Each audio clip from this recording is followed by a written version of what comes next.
We're at the intersection of Manhattan Avenue and 110th Street Cathedral Parkway, and in this intersection, sadly, tragedy struck 6 months ago when a girl just about to turn 14 was hit by a car and ended up losing her life. But now her family and many others say a legislative measure may get her and others justice.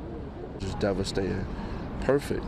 You know, she was my perfect. No one's perfect, but she was my perfect. Holding her photo in his arms, the father of 13-year-old Nayel McCrory talks about why he thinks her death last fall may have been prevented if legislation being considered now were to pass. I'm doing this not just for my daughter, but for the lives to come. He joined about a half dozen other families who've lost loved ones in car versus pedestrian or car versus bike or scooter incidents.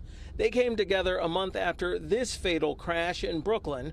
Miriam Yarimi is charged with manslaughter and other felonies after her car ran a red light and slammed into an Uber at a high rate of speed, according to police. That crash, in turn, hit and killed Natasha Sada and two of her children while they were walking. Yarimi, the driver, had a suspended license, and her car had dozens of traffic violations, according to prosecutors.